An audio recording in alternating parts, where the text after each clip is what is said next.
Hello and welcome to episode 9 of the Universally Epic Podcast, your go to Universal trip planning podcast. I'm your host and travel agent, Jim Klein, and in today's show, a new series that will deep dive into the opening day attractions at Universal Studios, starting with the only one that's left remaining. We will also discuss some big savings options for you when you plan on visiting Universal for Mardi Gras this year. And in our Epic Universe portion of the show, I finally saw Wicked, so we discussed that and how Universal might use that IP moving forward in the parks. So to help me out, she's become a mainstay on the podcast. My friend and fellow agent Taylor Franklin. Hey Taylor, how are you? Hi guys, I'm good. So today we're gonna talk. We're gonna start a new little series that we discussed. It's gonna be like kind of opening day attractions and kind of some backstory and where they ended up and what eventually like replaced them. But the first one that we're going to talk about just never got replaced. Like it's opened up in 1990 and it still is going today, and that's ET Adventure.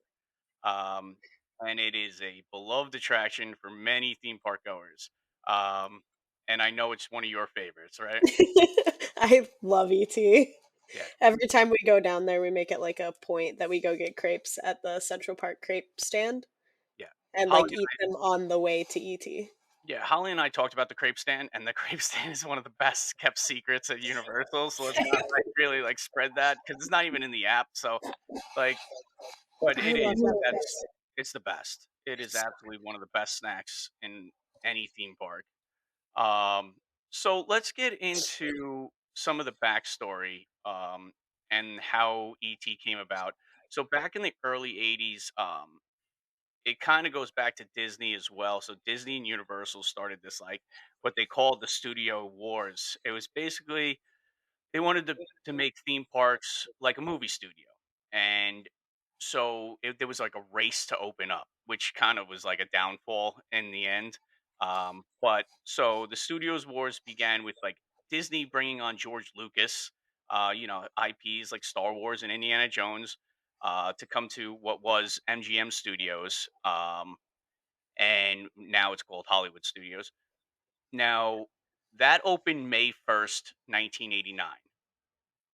Did not fans were not very happy with that park at first because it was kind of small and everybody just kind of considered it like a half day park. Yeah, there really wasn't much to do. Yeah. So then Universal Studios followed that up by bringing in Steven Spielberg. So Steven Spielberg came on board and he was a creative like director basically for the opening of Universal Studios Florida, which opened June 7th, 1990. He brought like IPs like Jaws and ET and like eventually Jurassic Park, so he's played a huge role in Universal's like theme parks for a long, long time. So since the beginning, basically. Um, so after it opened up in 1990, it was ET was a huge success, like a massive, massive success. Mainly because the movie was a huge success, so everybody was like really like looking forward to it. That led to opening an ET ride in Universal Studios Hollywood in 1991, and then eventually in Japan in 2001. So, but the only thing is Hollywood ended up closing 12 years later for to make way for Revenge of the Mummy in Hollywood, and then Japan's version closed in 2009. So that was only an 8-year run for that one, and that made way for Space Fantasy: The Ride. Uh, Hmm. so when we talk about this, it's pretty you don't see that nowadays, like, maybe behind the scenes so much. I guess the closest thing is, like, the J.K. Rowling Wizarding World kinda thing, and on the other side, like, the Avatar land is, like, you know, Yeah. Pandora, like, that's kinda like the similar, like, kind of war that's going on between Disney and Universal, but it's Yeah. not like it was, though. Like, It's not as insane. yeah, like, it seemed like back then, they were really pushing hard, like, really hard to gain any sort of, like, momentum in the theme park world, and Disney already had it established, right? They had Magic Kingdom going. So when MGM Studio came online, listen, I loved MGM Studios as a kid, Well, it was kind of at the start was kinda like a half-day park. There wasn't a whole lot to do. So, you would go to Magic Kingdom, you'd jump over to MGM, but then you'd pretty much be either at the resort or back at Magic Kingdom when that opened, or Epcot, you know? Um, but yeah, when Universal Studios Florida opened, like every other park, it seems, seemed like every ride broke down on opening day, right? So Yeah. it because I think it was so rushed to open, both sides of it, led to a few problems. They eventually got it together, but ET was one of those like mainstay, like everyone could ride. It's a family ride, so like that's I think what gained more popularity than the other more thrilling rides that they had.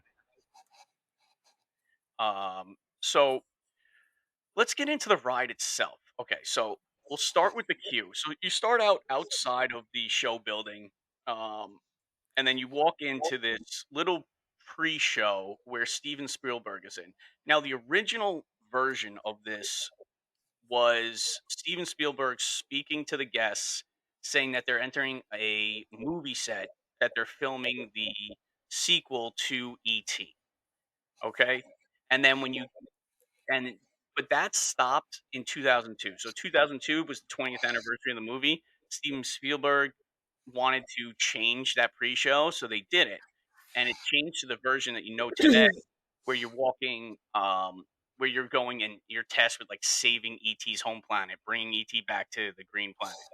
Um, a little backstory with that is so it's not you're not going through. It's not an actual like replica of the movie so much.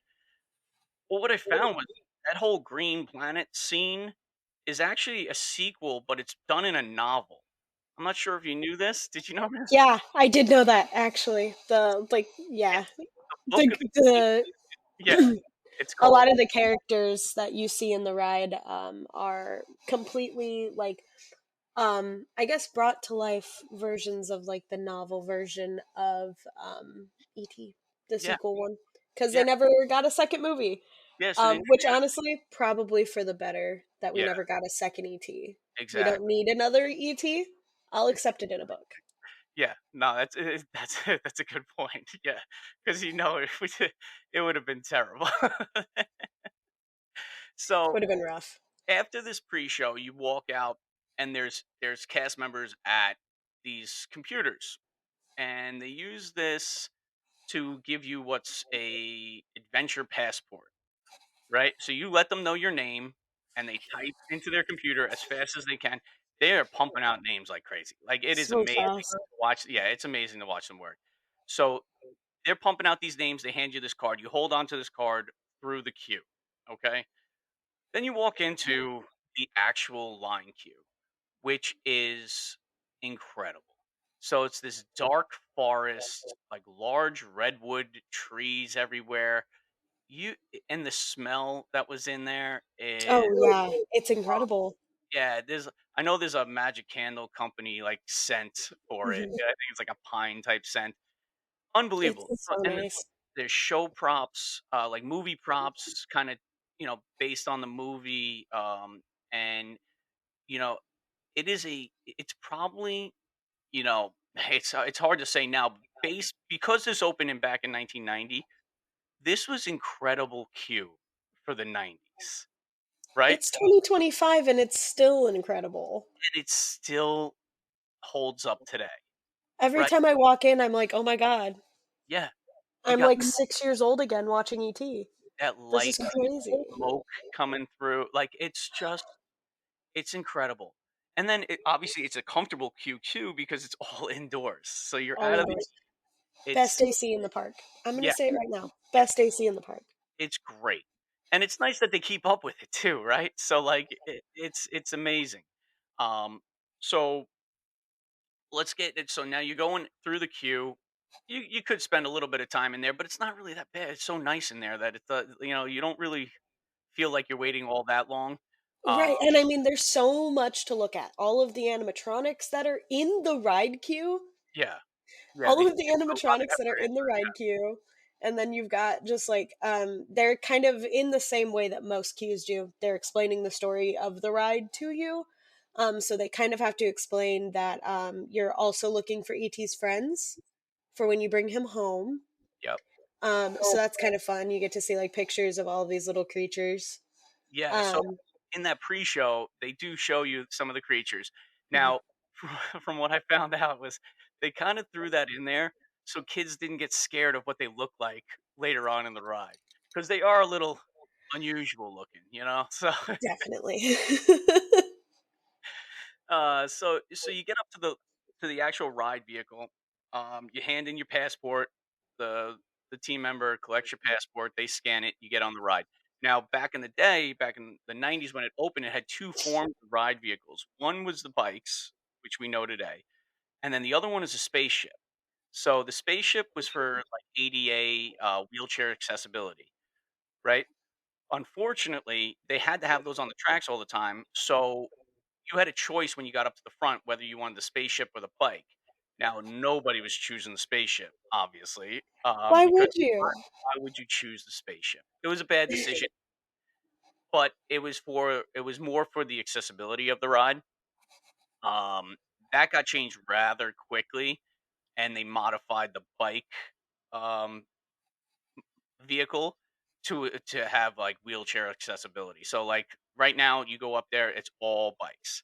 But the spaceship also had like really bad sight lines and everything. So it was you know, it wasn't really it wasn't worth it. Um and at the time like the lines were pretty long, so you're not like jumping off and going back on just to get on one or the other. So you get on the bike and then you go through the ride, right? You start off, you're going through the forest, you escape from the cops and everything, and then you take off. And then you have that Peter Pan flight type feeling when you're flying over the city. And then you have the iconic that view of you on the bike with ET through the moon. It's really cool. Like it gets me every time at Peter Pan's flight in Disney. And then you have this one. Same. This is just as good, if not better, Mhm. than that. Then you go through some sort of time warp, right? Like you're you're traveling pretty quick through space on a bike. Yeah, you go through space. You got to suspend your your beliefs a little bit here, and then you end up at the Green Planet, and then it's this. The original score was from John Williams. He made it specifically for the ride, um, which has gotten changed over the years. And right now, it's like this chaotic little with ET like It's like a rave in background. there. Yeah, yes. So that was when they did that update to the music, they wanted music that like for instruments that weren't found on Earth and that were found on the green planet. This is the backstory here. So basically it's like percussions that are like out of sync, and so that's the only like the original ride was more like calming and like, oh wow, you saved everybody, and this is more like fever dream, like let's go crazy because you saved the planet. Like it was interesting. It's It's interesting. a lot.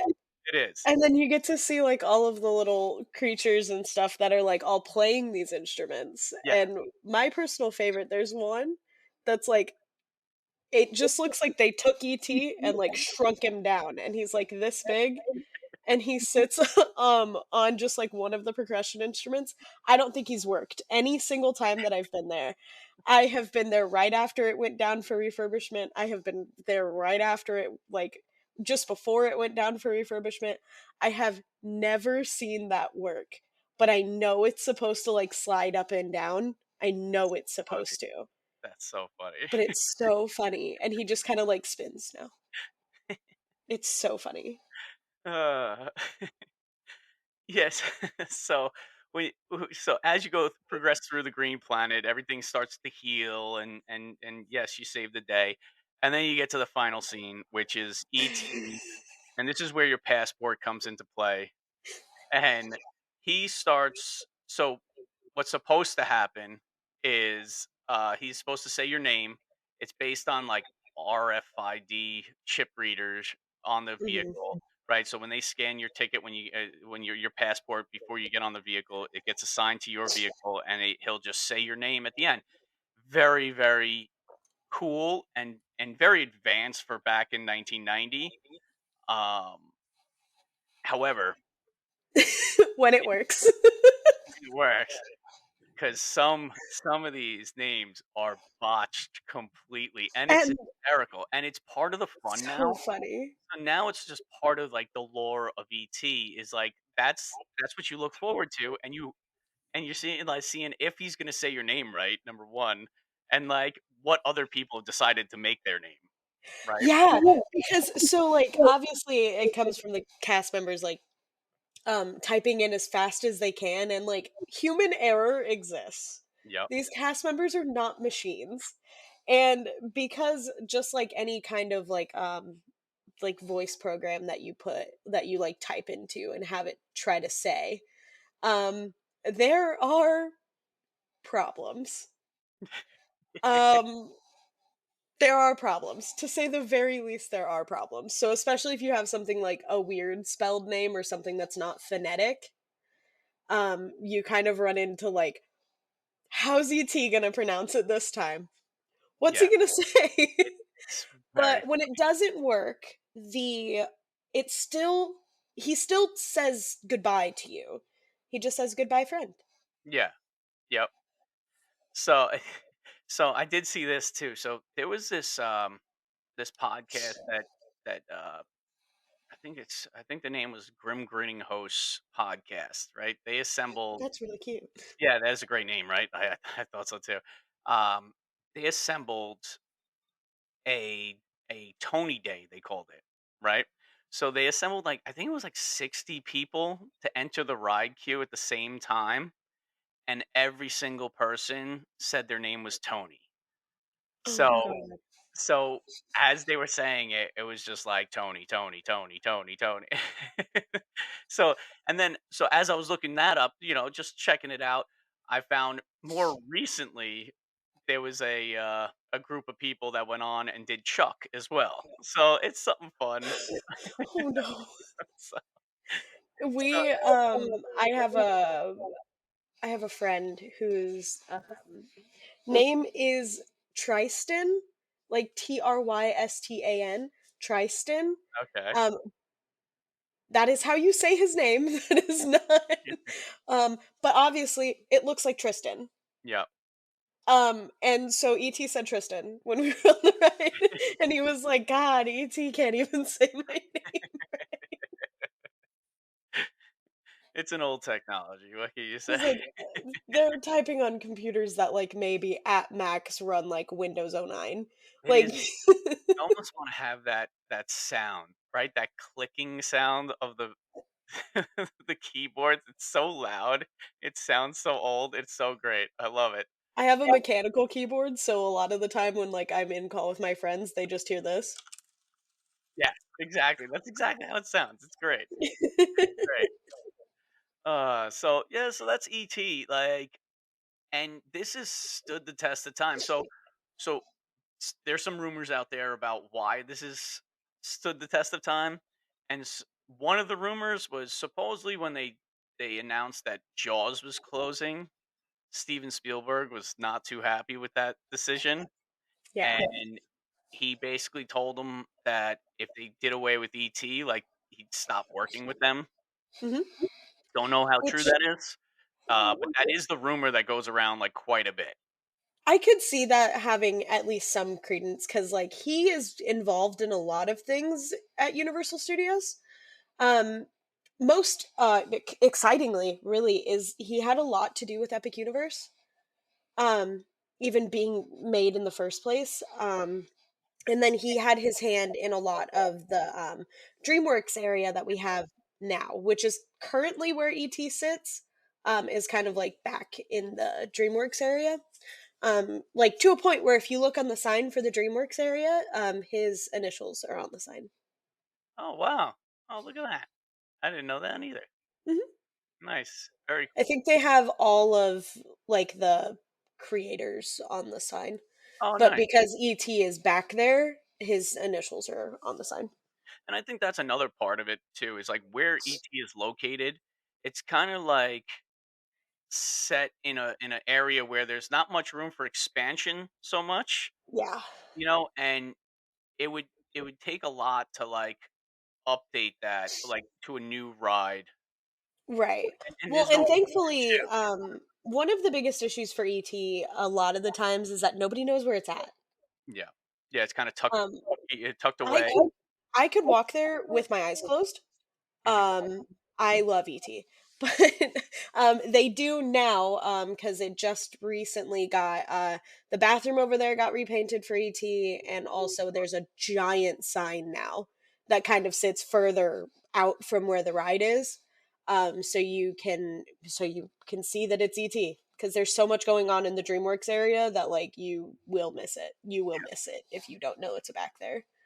Yeah, and it's one of those rides that's, like, accessible for the whole family as well. Mhm. And, there's it's hard to I know we've talked about it's right next to DreamWorks Land, so that's kind of actually a nice spot for it because it's like that little area where families can go.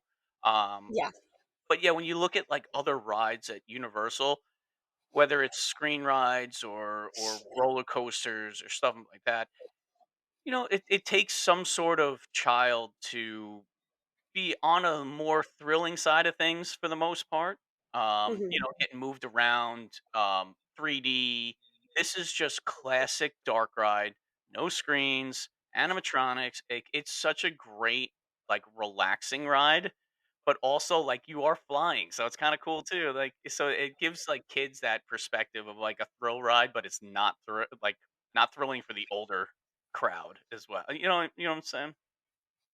Yeah, I also they are really really good about the upkeep on that ride. I know that obviously it looks old. It definitely looks old. Um, but they're really good about the upkeep on it. So it goes down for refurbishment every few months. Yeah. I want to say I think it went down twice last year for refurbishment. Because I think it happens just after the holidays and then just before summer. Yeah, because yes, it's an old ride. Now you're turning into that nostalgia phase, right? So now it's like you want to keep that old look, but maintain the ride so it still runs, Mhm. right? It's a great ride. It's one of the best rides in Orlando. Yeah. It's so much fun to go on, and it's like I said, it's so accessible for everybody. So that's really really cool. Um, so if do you have anything else to say about ET? Yes, I have a just a really quick story. Alright, go for it. So we traveled for HHN, which I've talked about a couple of times now. We traveled with 8 people. One of my friends is Indian, and he grew up watching Bollywood movies and things like that. But because his family was always watching Bollywood movies, they weren't watching a ton of like American movies. So I was like, we're gonna get on ET because I want all of you guys to see ET. It's fantastic. I love it. And he was like, so I've never seen ET. And I was like, you've never seen ET? That's crazy. And he was like, well, so there's a Bollywood version of ET. And I was like, what? So he proceeded to tell us about this movie all through the line. And it's called Koi Mil Gaya. Um, it is the wildest movie I've ever seen in my life, and it is now my favorite movie, That's probably of all time. It's incredible. so Incredible. But it's like this little tiny blue alien guy that comes down. He doesn't really say a whole lot, and he um the main character has a learning disability, and the creature's name is Jadu, and Jadu comes down to cure his mental disability. oh my god. It's crazy. But the music is fantastic. It That's a is like 2.5 hours long though. oh, that's a long So movie. Oh my god. that's just kinda standard for Bollywood. Yeah, All of those movies are super long, but we watched it one night, like, right after we got back from HHN, and the whole time I was just like, that's hysterical. Oh my it's got, god. like, 47 different plot lines, and then at the end, there's, like, a whole fight scene that breaks out that's like a West Side Story kind of fight. It's so crazy. That's so funny.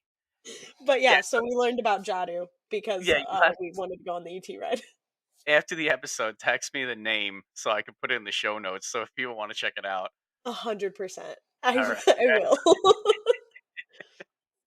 uh, so that's ET. ET's great, everybody loves it, and hopefully it stays around for it looks like it's here to stay, to be honest, I knock on wood on that one, Yeah. but yeah, it's been around for a very long time, and it's still one of the best rides at Universal. Um, so next, we're going to get into something that we talked about last week a little bit when we went over some important dates to know. We had mentioned Mardi Gras, and this is just going to be real quick. Mardi Gras is going February 1st through March 30th this year. But we didn't bring this up, and it's kind of important. So if anybody's planning on going down to Mardi Gras, there's some there's two big savings that you can grab, promotions that they're doing right now, that you can currently book. One is a park ticket promotion. You could purchase 2 park tickets and get another 2 days free right now. So, like, that's a big savings if you're planning on going down to visit for Mardi Gras. The dates work with the promotion, so if you're interested in going down for that. Also, this is another big one because of all the food booths. Universal's offering a food food card, like a credit card, basically a dining credit card. When you're going down, there's a package that you can book, and depending on what type of hotel you book, like what level of hotel, it depends on how much money you get on that food and beverage card. And it's up to $1,000. So if you're staying there for five or more nights, and you're staying at one of the three resorts with the free Express Pass, Portofino Bay, Hard Rock Hotel, or Royal Pacific Resort, you can get up to $1,000 if you're staying 5 or more nights. That is a ton of money, and you can eat a lot of Mardi Gras food with that, you know? So, That's a lot of money. yeah, so that's a ton of money. Um, Now, if you're looking to save money, and you want, let's say, go to like one of the endless summer resorts, Surfside or Dockside, you still get on a 5 night or more stay. It's $400. That's not chump change either. And even if you're going a little less for 4 nights, it's $300. So it's definitely worth it if you are planning on going down to Mardi Gras. Definitely reach out and just check out like the pricing because you can save a bunch of money right now. And I think this is because trying to promote people going down and not waiting for Epic to open. So they want people to get down there before Epic because these promotions do end like April. So just something to think about. Um, yeah, I would use that to go to so many food booths. I'd eat so much. It'd be great. And Oh, yeah. $1,000 is a lot of money. It's a lot of money. So, It's a lot. yeah. And, like, if you're just traveling by yourself or even with one other person, I think in the 6 days we were down there in October, Noah and I maybe spent, like, $200 on food? 2 to 3? Yeah, so it's and then at that point, right, you could treat yourself a little bit too if you have that money. Oh, So yeah. it's like, "Oh, I always wanted to go to Big Fire," or "I always wanted to go to," wherever. And it's Mhm. like, but we just didn't wanna spend the money on it." Like, it's just something nice to do. Yeah, Uh it's like, now you can. Yeah, exactly. So because it's free, because you're already spending the money on the hotel, and honestly, the best way to go is those, the one with the free express passes. Like, obviously, you Yeah. get a lot more money back. So, um, that was something quick just to let everybody know that Mardi Gras, if you plan on going down, definitely. Oh, one other thing though, if you do buy your tickets, let's say you get that 2 day pass, and with 2 days free, when you book through a travel agent like us, you get the early theme park entry, like included in the ticket. So if you purchase it on your own, you don't get that. But if you purchase it, you don't even have to book the hotel. You can just purchase the tickets through us, Mhm. and you get that early theme park entry, just like all the other resorts. So that's something to think about too. So all right, I'm not going to harp on it. I'm not selling anybody. I'm just letting you know. Here's here's the facts. If you want to book it, contact us. If not, move on. It's okay. We're We're not. not selling anybody. Yeah, that's it. with that, with that said, um, we're gonna take a break right now.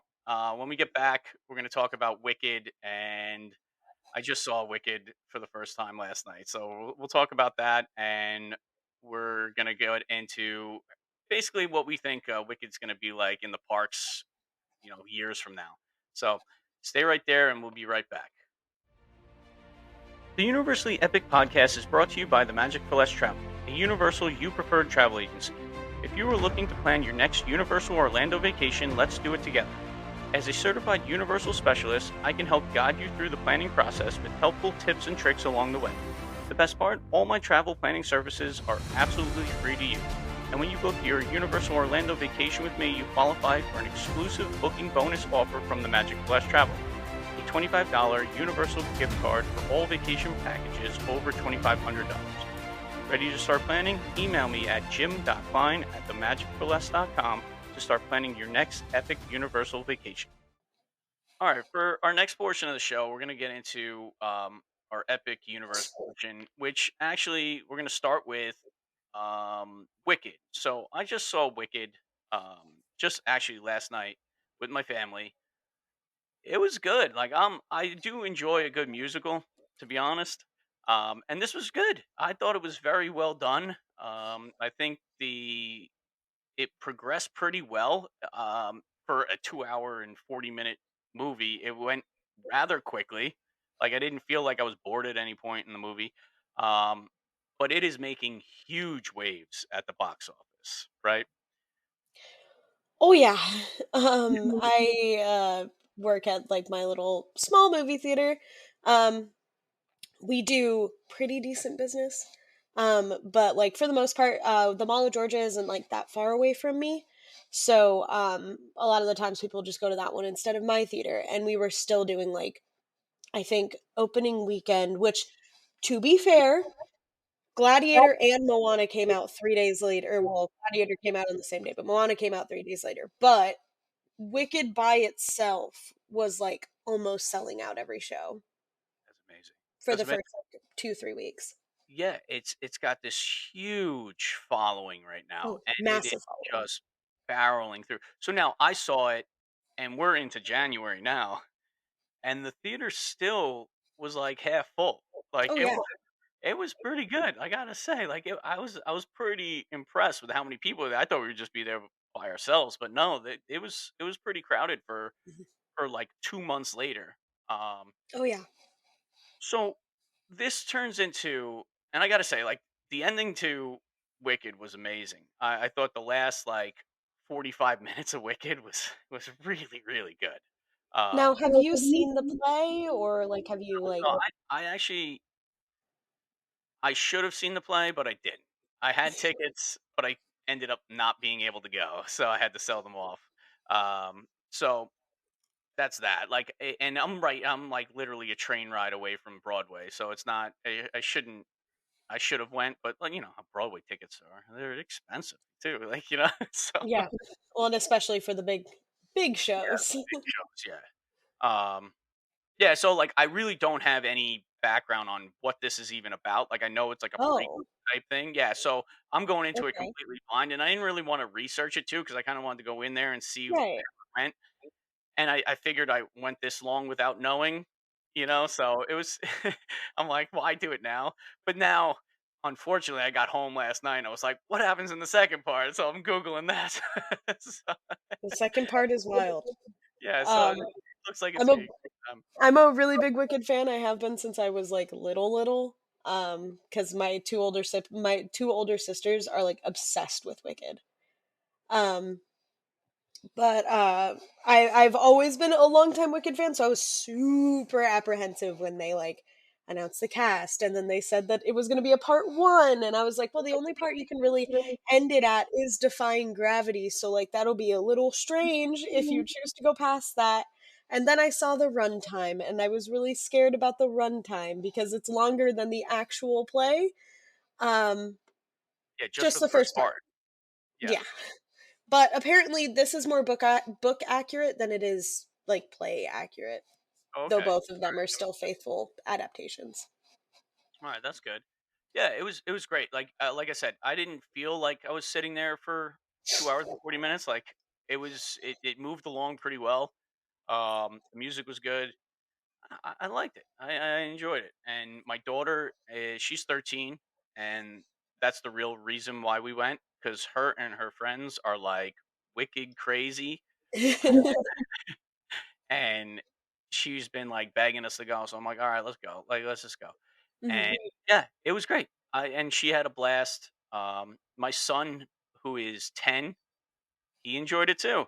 He enjoyed it, and Oh, good. you know, the only thing is that for him, I think the beginning was a little bit slower. Like the development of it was a little slower, but he loved the ending as well. Like there was a lot of action at the end.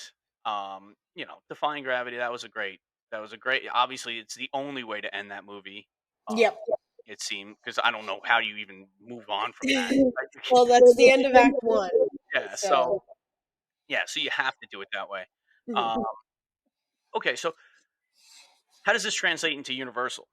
Right. So Universal has a Wicked store, right? And obviously huge. It's a huge success already.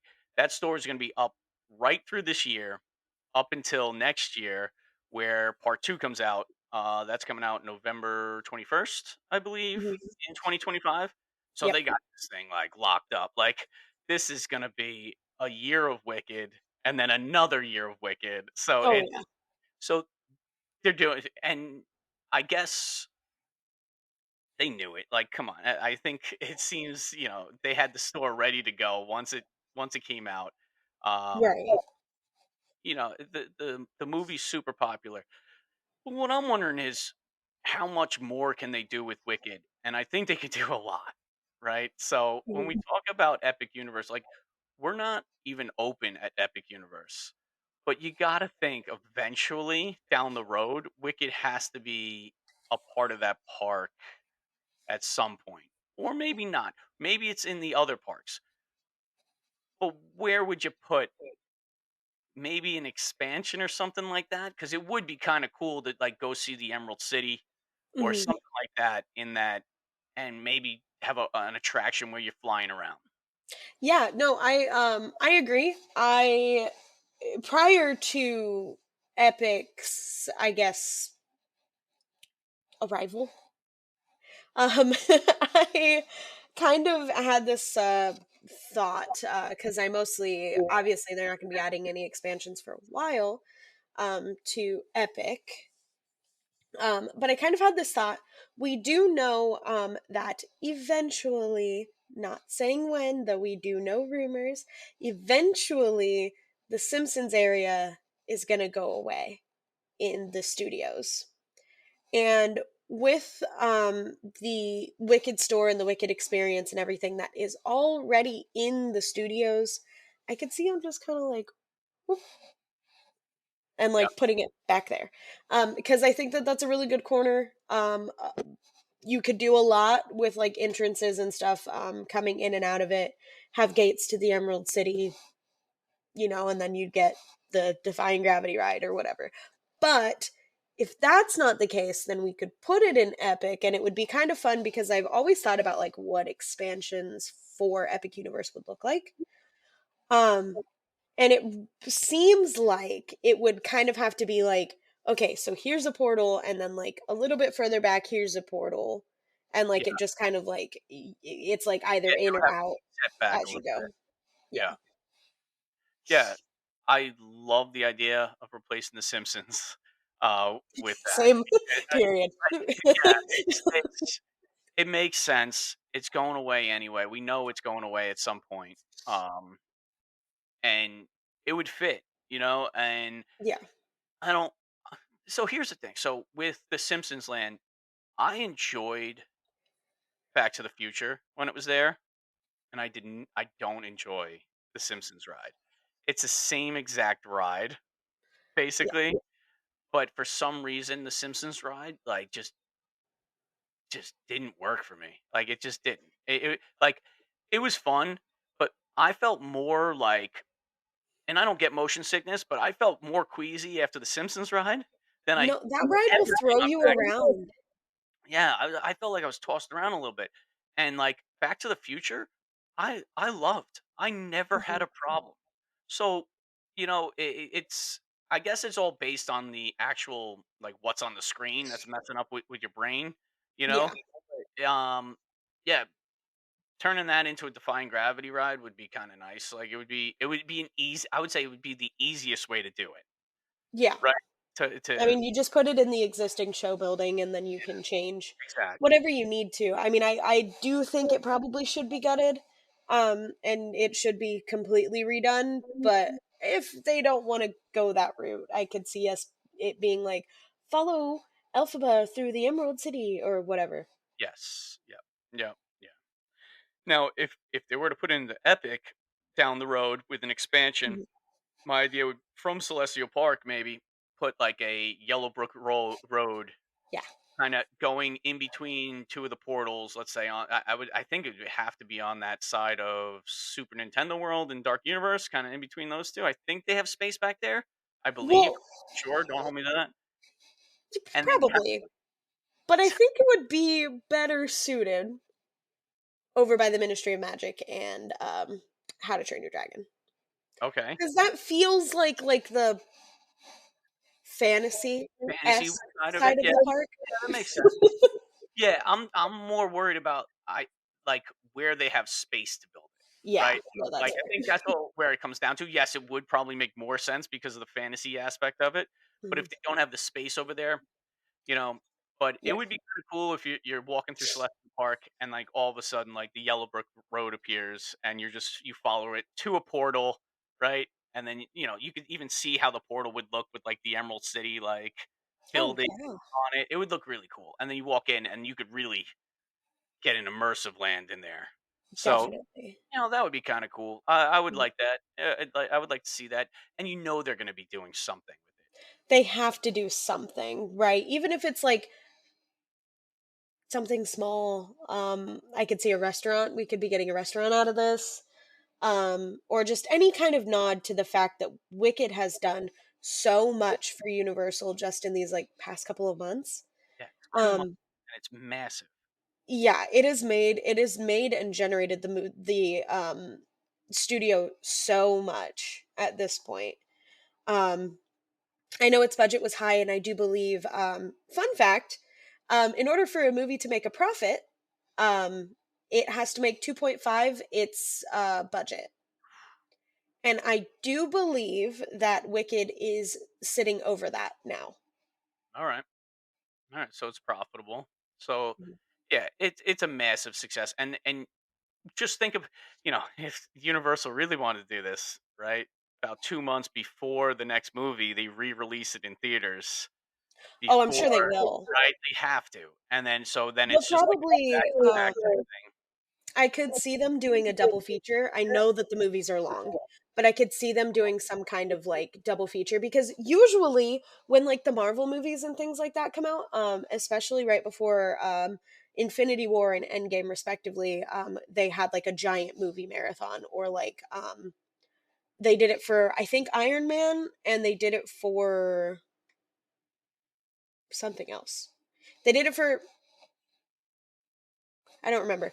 But they did it for something else like that, where they just had like basically you pay X amount of dollars, and then you come in, and basically that theater, that auditorium room is like just for those people all day long. Wow. And you sit there and you watch it. And I could see just based off of the success of just It the would first movie alone. That would be very successful, but you can count me out on that one. That's a long Same. time. But Yeah. No. but No. but Absolutely. yeah, I could see that being hugely successful with, like, Mhm. the amount of hype it's getting right now. Um, Yeah, so we'll see what happens with Wicked in the parks and around Universal Orlando. It's coming. You know it's coming. It's just how they're gonna like input it into the parks. So all right. So I think that's gonna bring us to the end of the show. I want to thank you, Taylor, for coming on again. Appreciate it. Um, and we all know you could find Taylor at TaylorMade Travels on Instagram. So, with that said, like and follow and subscribe to Universally Epic Podcast on Instagram, TikTok, and YouTube. Also, listen to the show on Spotify, Apple Podcasts, or wherever you get your podcasts. Also, join the Universally Epic Tips and Trips Facebook group.